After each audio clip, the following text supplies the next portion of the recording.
Oke Bolo, selamat sore ya. Untuk pembahasan kali ini kita bahas masalah dagangan cilung ya. Cilung bukan papeda ya. Nah, cilung yang menggunakan bahan dasar tepung tapioka, kemudian dicampur sama air, kemudian dikasih telurnya sedikit. Fungsi telur sedikit adalah untuk memperlembut supaya teksturnya tidak terlalu kasar ya. Karena cilung sendiri menggunakan bahan dasar utamanya yaitu tepung tapioka atau tepung kanji. Dan di sini untuk varian bumbunya, nah untuk varian bumbunya ada 3 kalau versi saya, ada balado pedas, sapi panggang, sama ayam panggang. Cuma untuk bumbu teman-teman nanti bisa disesuaikan ya, mau bawa 4 varian boleh, 3 varian boleh, 1 varian juga boleh. Kalau saya di sini kebetulan membawa 2, yang satunya lagi kosong. Jadi di sini nanti sekalian dipraktekkan proses penggorengan cilung seperti apa ya. Nanti teman-teman supaya tahu, supaya bisa, apalagi buat teman-teman yang punya referensi pengen jualan atau punya ide usaha kecil-kecilan jualan cilung, nanti bisa disimak video ini dan nanti mudah-mudahan berhasil bisa ya. Kemudian setelah adonan teman-teman menyediakan bumbu seperti ini ya. Ini bumbu varian balado yang sudah diracik ulang, sudah dimasak sendiri dan bentuknya seperti ini. Kemudian yang satunya lagi ada ini varian yang kedua yaitu sapi panggang. Nah, seperti ini ya. Ini yang sapi panggang.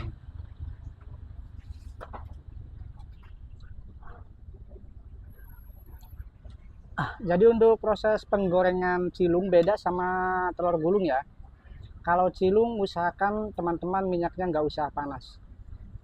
Nggak usah panas di sini maksudnya nggak usah terlalu panas seperti telur gulung ya. Kalau telur gulung wajib panas dulu.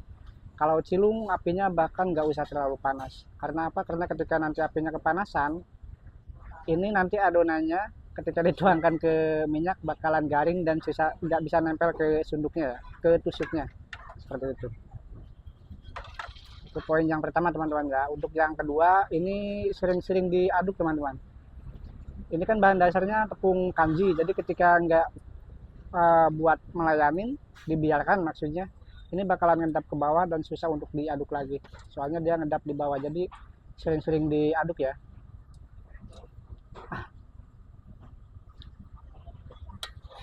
Oke, kita praktekkan penggorengannya ya. Jadi yang perlu digarisbawahi di sini buat teman-teman, kalau misalkan mau melakukan penggorengan cilung, minyaknya tidak boleh terlalu panas ya. Itu yang paling penting. Dan untuk minyaknya sendiri teman-teman nggak usah takut dia bakalan hitam. Soalnya cilung walaupun dipakai 2 hari sampai 3 hari, bahkan sampai 4 hari minyaknya nggak bakalan bisa hitam ya. Pasti tetap seperti ini. Karena dia tidak fokus ke telurnya, soalnya bahan dasarnya tepung kanji. Nah, ini masih kurang panas sedikit. Ini tadi padahal sudah naik ya, cuma naiknya agak pelan sedikit. Jadi kita panasin dulu sebentar ya.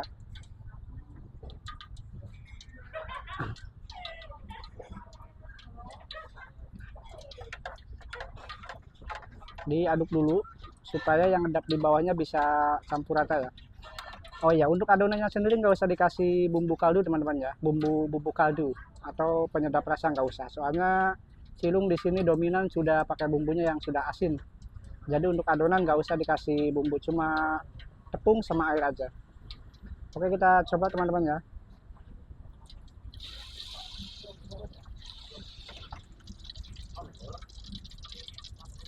Nah, ini kalau sudah seperti ini, tinggal teman-teman tempelkan tusuknya. Mau di pinggir boleh, di tengah juga boleh. Ditarik ke pinggir, kemudian digulung.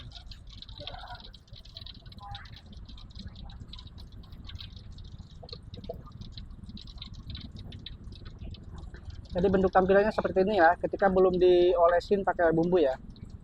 Lalu kita oleskan ke bumbunya. Iya, berapa kak? Bumbunya balado apa sapi panggang? Siap. Jadi tampilannya seperti ini teman-teman ya, ketika sudah diolesin bumbu.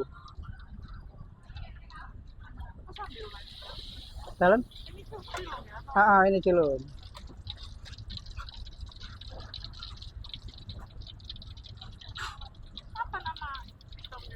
Ini kok Mbak, paling atas sendiri.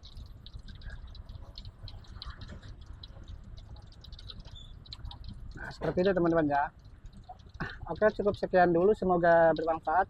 Dan buat teman-teman yang punya referensi pengen jualan cilung, semoga cepat bisa. Semangat.